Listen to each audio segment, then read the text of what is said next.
Satish, do you remember that weekend where you took all the staff away for a weekend retreat? You promised us pool, some table tennis, all of that. Of course I do. Then took us away and then dropped 10x bomb on us. Hey, we're going to 10x the organization. Of course I do. I got 10x drama that day from everyone. You definitely deserved it for the 100x stress you caused all of us. I'll just be thankful they didn't ask you for 10x salary, but that's also because they thought 10x was a Wi-Fi speed. For sure. Easier one to go with than growing 10x. That moment was pivotal to U&I's journey because it helped us think beyond our, hey, let's grow linearly box.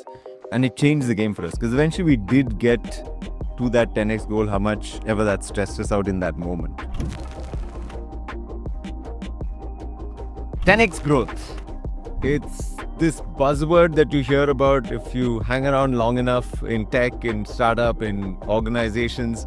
And it's becoming more common today than a celebrity at the Ambani wedding. So many people saying, you know what, hey, why don't you 10x your business, revenue, all of these pieces. And it's become so common. If you start an organization, you must 10x. Yeah. It's like saying, hey, I'm going to go to a gym and I need to walk away with Chris Hemsworth abs. It's not such an easy given.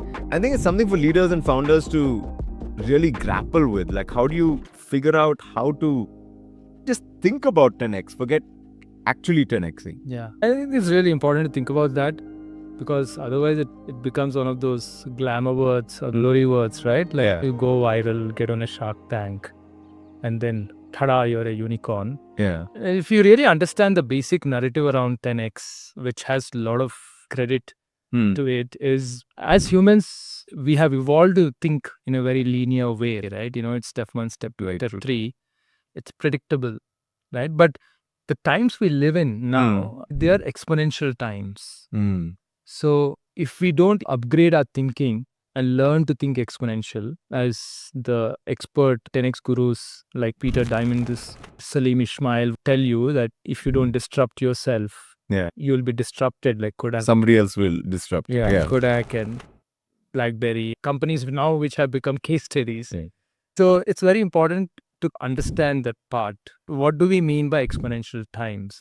If you sort of look at the history, human history, which was almost flat till 200 years ago, and the big spike you saw was late 1800s, early 1900s, when you saw this surge of innovation when suddenly you had railways, electricity, telephone, automobile, all happening at the same time. Your industrial revolution almost. That caused not just this spike in terms of growth, but it revived the whole economy.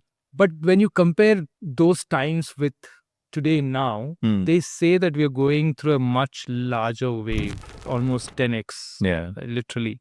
There are lots of different innovation platforms that are sort of surging and converging at the same time. You know, AI, obviously, we're already in the thick of it now. They say it's just the start of the wave. You got energy storage, you got robotics, 3D printing, fintech.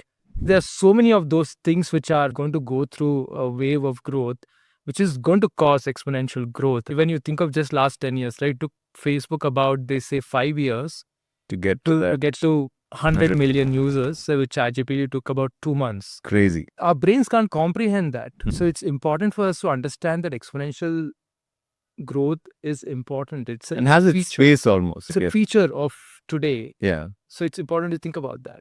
Yeah, I agree with that. If you think back to the 10x early days, the people who really made it sort of mainstream, to say the least, was Google's 2 people sitting in a garage, right? Like for Sergey Bhaiya and Larry Bhaiya, they were the first ones who really thought and saw the potential of the internet in their sort of space, and were able to think what they called moonshot thinking back then.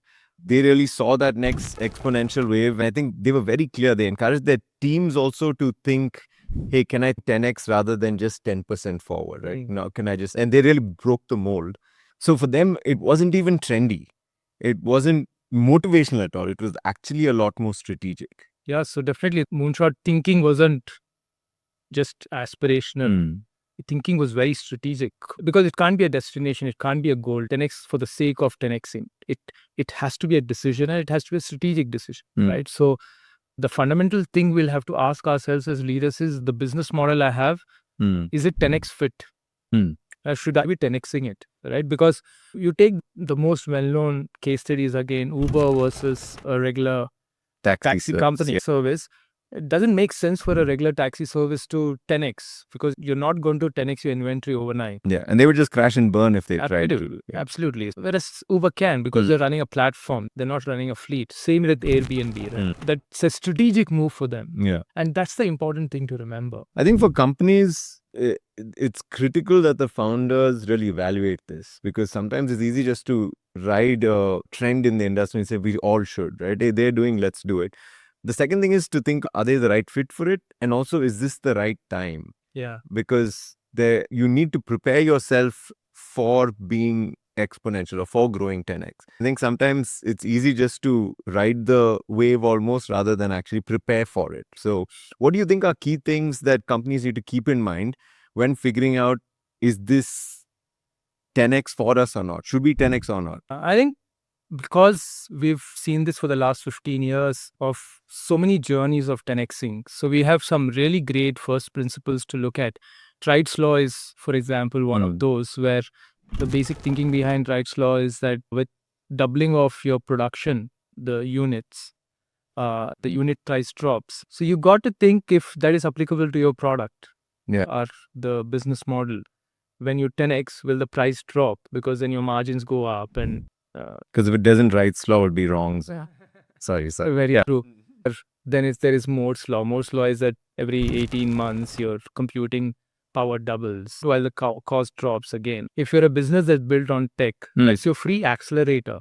Literally today just on iPhone, you can run the whole business. Yeah. So you got to think how these things can play a role. Is your model fit for any of these? The other popular one is your network effect. When you think about WhatsApp or UPI or Instagram, these are all built on network effect. Think about if, say, you're on UPI and you're the only one. Yeah. There's absolutely no use of UPI as a technology, right? So you're not going to just be on UPI and be on UPI. Yeah. You're going to ask all your friends to get join. Even GST. Yeah. Absolutely. GST is I think was a killer move from the government to build a network effect into it, right? So that's how WhatsApp grows. The growth feeds growth. New users add value to the present ones. And present ones go and get they bring them automatically. So you got to think like whether your model has that network effect. Because if it does, then you're definitely sitting on a 10x engine. Nice. I love that. Like you've got Wright's Law, Moore's Law, network effect. And there are multiple things which need to process and see, is this the right strategy for us? Other side I've seen is you can get all your ducks in a row. But I think when you think 10x, you're also thinking swing big. It's as much a strategy as it is a mindset. It's hey, I really want to swing for the fences and I want to break the mold. Because it's not just about, hey, can I go from 1 to 10 or 10 to 100? But it's also, can we radically do something different where it's not just about scale? It's can we break what was previously done? One thing we've seen in India is Arvind Eye Care. What a beautiful story. When Dr. Venkateswamy, right, 11-bed hospital to start with, good time ago, in a city like Madurai. He didn't just say, can we build a better hospital? That wasn't his first ask. He said, can we radically eliminate eye blindness in India? And from where they were there to really having that exponential vision, thinking, mindset, they built a whole new universe. Today, they are the #1 in the world when it comes to eye surgery. They've reduced costs. Fundamentally, they do eye surgery at a fraction of the cost for anywhere else in the world. In the US, an eye surgeon can do 400 surgeries in a year. In India, in Arvind Eye Care, they do 2,000 cataract surgeries in a year. Wow. One surgeon. Wow. And similar technology. And they figured it out and it's absolutely incredible. So I love that it's not just the big success stories of the Ubers and the Airbnbs of the world, but we get to see some of these homegrown stories who didn't just take the strategies of it, but took the mindset of it. Absolutely.